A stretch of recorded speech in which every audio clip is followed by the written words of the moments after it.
बरदौली विधानसभा की गिरान सभा खंडपीपरा में एक इत्तेहाद मिल्लत कॉन्फ्रेंस का आयोजन किया गया, जिसके अंदर मौलाना उबैदुल्लाह खान आजमी अजमेर शरीफ की दरगाह के दीवान के ऊपर बरसते हुए नजर आए। आपको बता दें कि उबैदुल्लाह खान आजमी ने कहा कि वो प्रधानमंत्री नरेंद्र मोदी का वो चमचा है, वो अजमेर शरीफ का दीवान। और उसके साथ में ये भी कहा कि जो कुछ नकली सूफी, जो कुछ नकली मौलवी घूम रहे हैं, इनसे आपको बचने की जरूरत है। आखिरकार उबैदुल्लाह खान आजमी ने बात क्यों कही थी, आपको बता दें कि वक्फ बोर्ड बिल को लेकर यह बात कही थी, क्योंकि वक्फ बोर्ड बिल को लेकर अजमेर शरीफ के जो दरगाह के जो दीवान है, वहाँ जो कुछ सूफी लोग हैं उसकी हिमायत कर रहे हैं। साथ में उबैदुल्लाह खान आजमी ने यह भी कहा कि जो भी मुस्लिम वक्फ बोर्ड बिल की हिमायत करता है वो मुसलमानों का गद्दार है। और क्या कुछ कहा उबैदुल्लाह खान आजमी ने, चलिए आपको सुनाते हैं। इसलिए एक बहुत बड़ा तबका नकली सूफियों का और सबसे बड़ा गद्दार अजमेर शरीफ दरगाह का वो दीवान है जो गवर्नमेंट का चमचा, गवर्नमेंट का पाला हुआ, जो नकली सूफियों को लेकर, जिनको न नमाज से मतलब, न रोजे से, न हज से, न ज़कात से, हुकूमत का वजीफा खार नकली सूफियों को और नकली मौलवियों को लेकर नरेंद्र मोदी के दरबार में हाजिर हुआ कि हम वक्फ तरमीमी बिल की हिमायत करते हैं। और ये बताया जा रहा है कि मुसलमानों का एक बड़ा तबका नहीं, मुसलमानों का गद्दार तबका, वो तबका जो वक्फ तरमीमी बिल की हिमायत करता है, वो मुसलमानों का गद्दार तबका है। चाहे वो मौलवी की शक्ल में आ रहा हो, चाहे वो सूफी की शक्ल में आ रहा हो, वो गद्दार तबका है। और याद रखना, जब मिल्लत में गद्दार पैदा हो जाते हैं, जब कौम में मुनाफिक पैदा हो जाते हैं, तो शेर कुत्तों से हार जाता है।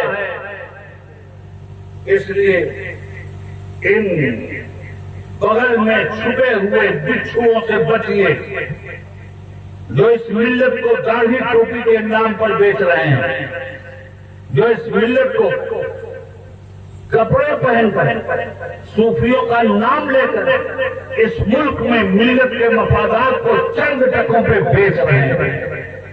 ऐसे लोग भी आपको टीवी पे नजर आए। ये जो औकाफ का तरमीमी बिल पार्लियामेंट के अंदर आया, हमने सैकड़ों बिल पास किए हैं और सैकड़ों बिल हमने रिजेक्ट किए हैं 18 साल में। याद रखना इस बात को। आज जो ये बिल आया, ये बिल ज्वाइंट पार्लियामेंट्री कमेटी की बिल में क्यों घुसा दिया गया? ये पार्लियामेंट में क्यों नहीं पास हुआ?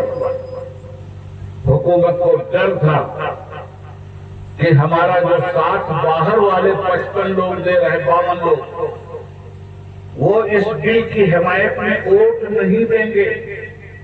जब वो वोट नहीं देंगे तो गवर्नमेंट गिर जाएगी। और याद रखिए, गवर्नमेंट का कोई बिल अगर लोकसभा में गिर जाता है तो वो गवर्नमेंट खत्म हो जाती है। ये गवर्नमेंट उसी दिन खत्म हो गई होती सेंटर की, जिस दिन ये बिल पास करवाने के लिए वो वोटिंग करवाते। उन्हें यकीन हो गया कि वोटिंग करवाएंगे तो सरकार चली जाएगी, इसलिए उन्होंने ज्वाइंट पार्लियामेंट्री कमेटी के हवाले इस बिल को कर दिया। तो what is the joint parliamentary committee? ये क्या होती है? ज्वाइंट पार्लियामेंट्री कमेटी हर पार्टी के मेंबरान को लेकर एक जमात बनाई जाती है और उसमें जाकर ये मसला डिस्कस होता कि आखिर इस बिल में क्या क्या खराबियां हैं, जिन खराबियों को खत्म करने के बाद इस बिल को पास करने के लायक बना दिया जाए। अब जो एतराज होते हैं और जिन लोगों की तरफ से होते हैं, ज्वाइंट पार्लियामेंट्री कमेटी उन लोगों को बुलाती और बुलाने के बाद उनसे डिस्कस करती है। मैं भी all India Muslim personal board का मेंबर हूँ। All India Muslim personal board बुलाया गया, उसने अपनी सारी बातें रखी। अब मैं आपको बताऊं, ज्वाइंट पार्लियामेंट्री कमेटी ने सिग्नेचर मांगा, 5 करोड़ के करीब आप जैसे दयालु ने अपना सिग्नेचर भी भेज दिया। मगर आप क्या समझते हो, आपका सिग्नेचर ये बिल रोक देगा? कानून क्या है और कितने लोगों ने कानून को समझा? कानून ये है मेरे दोस्तों कि ज्वाइंट पार्लियामेंट्री कमेटी में अगर इस बिल के खिलाफ राय बन भी गई तो ज्वाइंट पार्लियामेंट्री कमेटी को यह अख्तियार नहीं है कि कसरत राय से इस बिल को मुस्तरद करने वाली राय अगर आ गई है तो ज्वाइंट पार्लियामेंट्री कमेटी इस बिल को मुस्तरद कर देगा। नहीं, वो इस बिल को ले जाकर फिर गवर्नमेंट के पास रखेगी कि आपके खिलाफ, इस बिल के खिलाफ हिंदुस्तानी अवाम की राय आई है, मुल्क के वोटरों की राय आई है। जिस तरह मुल्क के वोटरों की अक्सरियत के साथ वोट पाकर आप हुकूमत में आए हो, उसी तरह मुल्क की अक्सरियत अगर किसी बिल की मुखालिफत करती है तो हुकूमत को वो बिल विड्रॉल करना पड़ता है। मगर ये जालिम हुकूमत है, ये दुश्मन हुकूमत है, ये नापाक हुकूमत है। ये हुकूमत के पास फिर ये बिल आएगा और ये बिल का उस वक्त तक इंतजार करेगी हुकूमत जब तक इसके पास लोकसभा में 272 मेंबरान पार्लियामेंट का सिग्नेचर नहीं मिल जाता। अभी इनके पास इस बिल पर सिर्फ 240 लोग वोट देने के लिए तैयार हैं, बकिया पूरी पार्लियामेंट में वोट देने के लिए तैयार नहीं। मगर 272 पर सक्सेसफुल गवर्नमेंट बन जाया करती है, जिस गवर्नमेंट को 5 साल तक हिलाया नहीं जा सकता। ये इस चक्कर में है कि किसी तरह दूसरी पार्टियों के एमपीज को तोड़ लिया जाए और तोड़ करके फिर 272 का अदद पूरा किया जाए और जब 272 हो जाए तो जेपीसी से फौरी तौर पर इस बिल को वापस मंगवा कर पार्लियामेंट से पास करवा दिया जाए। ये है मामला इस बिल का।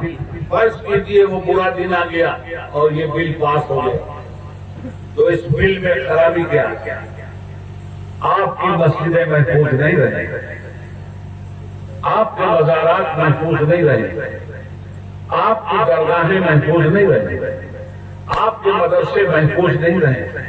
तो अब बताओ कि मदरसे सिर्फ क्या बरेलवियों के पास, देवबंदियों के पास नहीं? क्या सिर्फ शियों के पास, सुन्नियों के पास नहीं? दरगाहें सिर्फ क्या बरेलवियों के पास, देवबंदियों के पास नहीं? पीरी मुरीदी क्या सिर्फ बरेलवियों के यहाँ है, देवबंदियों के यहाँ नहीं है? इमाम बाड़े क्या हमारे शिया भाइयों के यहाँ नहीं है? ये जितनी चीजें बनाने मजहब हमारे पास वक्त की जायदाद में आती हैं। अब तक का कानून ये था कि हमारे वक्त बोर्ड में कोई भी नॉन मुस्लिम नहीं रहेगा। गवर्नमेंट ने उसमें ये क्लॉज डाला है कि वक्त बोर्ड में 2 नॉन मुस्लिम अफसर भी रहेंगे। हमने गवर्नमेंट से ये कहा है कि जितने भी हमारे ईसाई ट्रस्ट हैं, जितने भी बौद्धिस्ट ट्रस्ट हैं, जितने भी हमारे हिंदू ट्रस्ट हैं, जितने भी मंदिरों के ट्रस्ट हैं, क्या मंदिरों के ट्रस्ट में मुसलमान अफसर रखोगे? क्या बौद्धिस्टों के ट्रस्ट में मुसलमान अफसर रखोगे? तो भाई सब लोग अपना अपना ट्रस्ट चला रहे हैं, हमारे ट्रस्ट में आपका इंटरेस्ट क्यों है? इसलिए है कि 2 गुजराती भारत को बेच रहे हैं और 2 गुजराती भारत को खरीद रहे हैं। अब हमारी औकात की जमीन भी हड़पने का खेल है। किसकी जमीन बचेगी? और हिंदुस्तान में आज भी जितनी जमीन रेलवे के पास है, उसके बाद सबसे ज्यादा जमीन वक्फ बोर्ड के पास। हमारे चाहिए तो ये था कि हमारी जमीनों पे गवर्नमेंट का कब्जा है तो वो छोड़ाया जाए, मुसलमानों का कब्जा है तो वो छोड़ाया जाए, गैर मुस्लिमों का कब्जा है तो वो छोड़ाया जाए। वक्फ बिल तो इसलिए बनता है, ये वक्फ बिल इसलिए बना के पास किया जा रहा है कि गैर मुस्लिमों के पास है तो उनका हो जाए, बौद्धिस्टों के पास है तो उनका हो जाए, गवर्नमेंट के पास हमारी जमीन है तो उसकी हो जाए। और भी जमीनों के बारे में नित नए तरीके से हड़प करने का ये खेल था, जिस खेल के खिलाफ آپ تمامی لوگوں نے متحد ہو کر 5 کروڑ سے زیادہ دستخط کر کے دیے تھے. تو میں آپ سے یہ کہنا چاہتا ہوں، جاگیے، آپ سیاسی اعتبار سے جاگیے. سیاست کرنا اس ملک میں آپ کا حق ہے. عبید اللہ اعظمی مذہبی بھی ہے اور سیاسی بھی ہے، اور آپ سب لوگ سیاسی ہیں. جو لوگ یہ کہتے ہیں میں سیاسی نہیں ہوں، غلط کہتے ہیں. جب تک وہ ووٹ دے رہے ہیں تب تک وہ سیاسی ہیں. ووٹ سیاست کے لیے دیا جاتا ہے، ہروانا سیاست کے لیے ووٹ دیا جاتا ہے، جتوانا سیاست کے لیے ووٹ دیا جاتا ہے. اس لیے جتنے لوگ ووٹر ہیں سب کے سب سیاسی لوگ ہیں. انہی سیاسی لوگوں کی وجہ سے حکومتیں بنتی بھی ہیں اور حکومتیں بگڑتی بھی ہیں. تو اس طرح کے مسائل آپ کے سامنے آئے، چونکہ سارے مسائل پہ ڈسکس ہمارے دانشوران کر چکے ہیں، موب لنچنگ پہ دستہ ہو چکی ہے، گورنمنٹ کے ظلم و ستم پہ بات ہو چکی ہے، وقت ووٹ کے ترمیمی بل پر بات نہیں ہوئی. اب یہ چیز آپ کی نالج میں آ گئی. اب میں آپ سے یہ کہنا چاہوں گا کہ آپ لڑو گے تو مرو، اپنا اپنا مسلک اپنے پاس رکھو، مگر جو کامن ہماری چیزیں ہیں، جو کامن منیمم پروگرام ہے، جس میں کسی دیوبندی، کسی بریلوی، کسی شیعہ، کسی سنی کو جن چیزوں سے اختلاف نہیں ہے اور ان تمام تر چیزوں کو وہ محفوظ کرنا چاہتے ہیں، اس کی حفاظت کے لیے سب کو اپنے اپنے مسلکی تحفظات و تشخصات کے ساتھ ایک جگہ کھڑا ہونا ہوگا. اس لیے یہ بلائی گئی ہے اتحاد ملت کانفرنس. اب ہم کیا کریں؟ آپ بریلویوں میں بھی کچھ متشدد لوگ ہیں، دیوبندیوں میں بھی کچھ متشدد لوگ ہیں، شیعوں میں بھی کچھ متشدد لوگ ہیں، سنیوں میں بھی کچھ متشدد لوگ ہیں. ان لوگوں کا تعلق مسلمانوں کو متحد کرنے کے نظریات پر مبنی نہیں ہے. یہ چاہتے ہیں کہ مسلمانوں میں اختلاف برقرار رہے تاکہ ان کی روٹی روزی کرتی رہے. کچھ لوگوں کی روٹی روزی کا تعلق مسلمانوں کو لڑانے میں. اب میں آپ کو بتاؤں، اس بل کے خلاف بھی اس بل کے خلاف بھی آخری بات کہہ رہا ہوں، اور آپ عباس نظری صاحب بھی تشریف لا چکے ہیں، ان کا خطاب تو نہیں ہے. اس بل کے خلاف سنیے، آپ کو صحیح تو ہوگا، آپ کو جانکاری کے لیے، جانکاری کے معاملے میں آپ زیرو ہیں.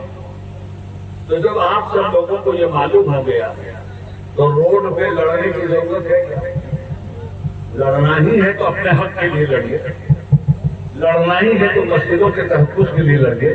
اور یہ لڑائی کا حق آپ کو ہندوستان کے سمویدھان نے دیا ہے، کسی کے باپ کا اجارہ نہیں ہے یہ. اور حکومتیں اگر ہمیں ہمارے حق کو منوانے کے لیے ہم پابند سے کرنا چاہتی ہیں تو ہم کہتے ہیں آؤ حق کریو، ہم تمہارا ویلکم کریں گے. آؤ پیر کی زنجیر ہو، ہم تمہارا ویلکم کریں گے. مگر تم یہ سمجھو کہ مسلمان اپنے حق سے دستبردار ہو جائے گا، یہ نہ کل ہوا تھا نہ آج ہوگا. تم یہ چاہو کہ مسلم پرسنلہ میں کوئی تبدیلی ہوگی، تو کل بھی ہم نے نعرہ لگایا تھا اور آج بھی نعرہ لگاتے ہیں، ہے قول محمد قول خدا. فرمان نہ بدلا جائے گا، بدلے کا زمانہ بات مگر قرآن نہ بدلا جائے گا. حضرات گرامی، مجھے کوئی جذباتی تقریر نہیں کرنی، ملت کو بیدار رکھیں. جہاں بھی لوگ آپس میں اختلاف پیدا کر رہے ہیں، چاہے وہ بنام مذہب پیدا کر رہے ہیں، چاہے وہ بنام سیاست پیدا کر رہے ہوں، چاہے وہ بنام برادری پیدا کر رہے ہوں، اس لیے بالکل متحد رہیے اور اپنا حق مانگنے کے لیے کبھی بھی منہ مت چورائیے، نظریں مت چورائیے. آپ مجرم نہیں ہیں، آپ اس دیش کے شہری ہیں. رام پرساد بسمل نے اگر ہندوستان کی آزادی کے لیے गोरखपुर की सलीब पर चढ़ने के बाद ये कहा था कि सरफरोशी की तमन्ना अब हमारे दिल में है, देखना है जोर कितना बाजुए ताकि में है। तो इसी फैजाबाद की जेल में 22 साल का शहीद अशफाकुल्लाह खान भी दिखाई देता है, जिसके गले में फांसी का फंदा डालकर अंग्रेज हाकिम ने कहा था, अशफाकुल्लाह बताओ तुम्हारी आखिरी ख्वाहिश क्या है? तो अशफाकुल्लाह खान ने कहा था, कुछ आरज़ू नहीं है, बस आरज़ू है इतनी, खाके वतन की मिट्टी रख दे कोई कफन में, और हिंदुस्तान का बेटा हिंदुस्तान के अजमत पे शहीद हो। हम किसी से भीख नहीं मांगी, ये देश हमारा है। मेरे अरब को आई ठंडी हवा जहां से, मेरा वतन वही है, मेरा वतन वही है। चिश्ती ने किस चमन में वहदत का गीत गाया, मेरा वतन वही है, मेरा वतन वही है। आप एक आजाद हिंदुस्तानी शहरी हैं। आपको दहशत गर्दी के जरिए अगर दबाया जा रहा है तो आप पूरी ताकत के साथ जुल्म के खिलाफ अपनी आवाज उठाइए, और जुल्म के खिलाफ आवाज उठाना दहशत गर्दी नहीं है। दहशत गर्दी को मिटाना ये एक सच्चे हिंदुस्तानी की अमानत है और सच्चे हिंदुस्तानी का फर्ज है।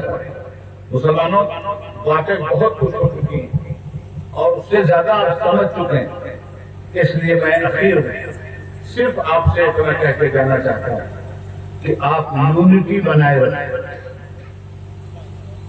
आपको जो कुछ भी पसंद है आप अपना काम कीजिए, हिसाब किताब वहां होगा। अल्लाह हिसाब लेने वाला है, मुल्ला हिसाब लेने वाला नहीं। अल्लाह जन्नत जहन्नम की तरफ पहुंचाएगा, मुल्ला जन्नत जहन्नम की तरफ नहीं पहुंचाएगा। इसलिए बचो इन मजाहिब के सौदागरों से और अपने आप को एक बनाओ, नेक बनाओ। छोटों की से प्यार करो, बड़ों की इज्जत करो, 5 वक्त नमाजें पाबंदी के साथ अदा करो। दीन के जो मसाइल हैं उन्हें सीखो और सिखाओ। एक दूसरे का एहतराम करना सीखो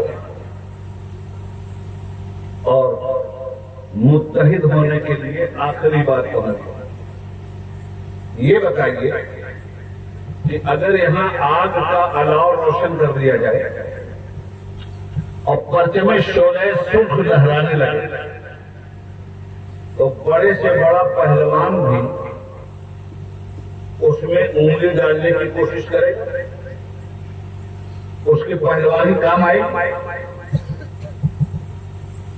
बड़े से बड़े रुस्तम की भी हिम्मत नहीं है कि आग जब अपने मिजाज में हो तो उसमें हाथ डाल दे, मगर बात जिस आग में हाथ डालने से आदमी घबरा रहा था, सुबह में हमने देखा कि वो आग सर्द हो चुकी थी, वो आग राख बन चुकी थी, और हमने देखा मरियल सरियल गड़ियल आदमी की जूते की ठोकर से उड़ाता हुआ जा रहा था। मुसलमानों, इसके रिसालत की आग जब अपने जोबन पे थी, रसूलुल्लाह से मोहब्बत की बुनियाद पर जब तुम्हारे सीनों में रसूल पाक की मोहब्बत का शोला जल रहा था और आसमान अजमत से बात कर रहा था, दुनिया में किसी की हिम्मत नहीं थी कि तुमसे आंखों में आंखें मिलाकर डालता।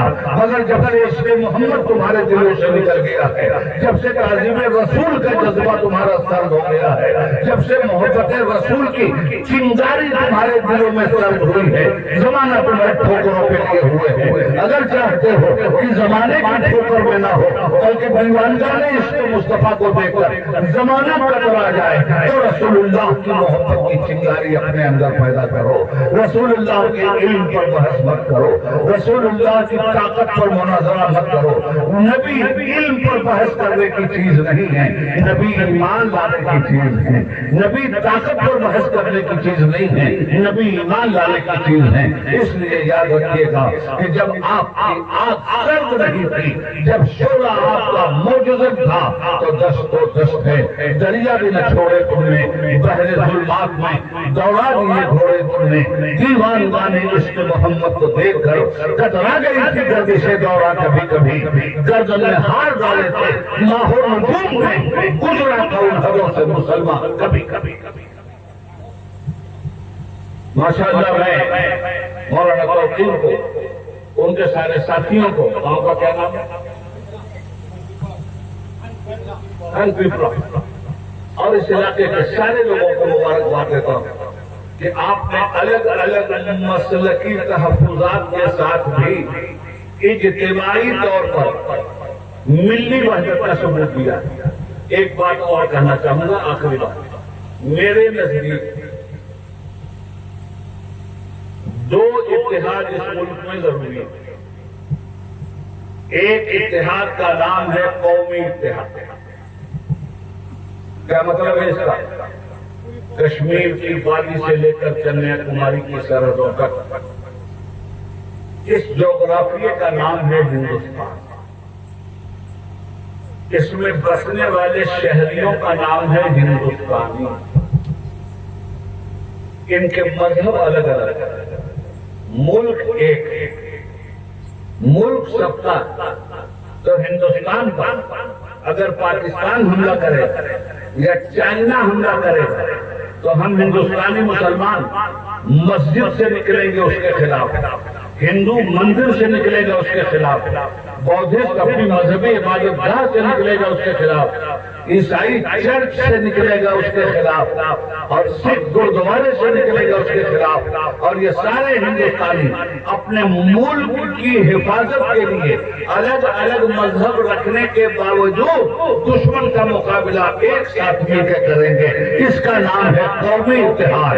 और जब कलमा पढ़ने वाले, कलमे का दावा करने वाले, अलग अलग मसलक रखने वाले, इनकी कोई ऐसी चीज जिसमें इनका इत्तेहाद है, जैसे मस्जिद है, जैसे कब्रिस्तान है, जैसे मकबरे हैं, जैसे इमाम बाड़ा है, जैसे औकाफ है, जैसे कुरान करीम है, जैसे मदारिस हैं, ये सारी चीजें सारे मसलक की बुनियादी जरूरतें हैं। जैसे औकाफ का तरमीमी बिल है, इसको बिल में घुसाना है। इसलिए इन तमाम तर चीजों के लिए मिली इत्तेहाद जरूरी है। तो जिस तरह हिंदुस्तानी होने के लिए, हिंदुस्तान की हिफाजत के लिए हिंदुस्तानियों का इत्तेहाद जरूरी है, उसी तरह इस्लाम के लिए, कुरान के लिए, मस्जिद के लिए, हुर्मत रसूल के लिए, औकाफ के लिए, कब्रिस्तान के लिए, मुसलमानों की इज्जत व जानो माल के लिए मुसलमानों का मिली इत्तेहाद भी जरूरी है। हम इस इत्तेहाद की न सिर्फ एक वकालत करते हैं, जिंदगी की आखिरी सांस तक इस इत्तेहाद का परचम उठाए रहेंगे। परवरदिगार आलम हमारे इत्तेहाद को कबूल फरमाए और हमें एक और नेक बनने की तौफीक अता फरमाए। खूब भी शेर चमन फूल फूले शाद रहे, बाग जाता हूँ गुलशन तेरा आबाद रहे। वस्सलाम अला मन दवल हुदा। हिंदुस्तान जिंदाबाद, इस्लाम जिंदाबाद।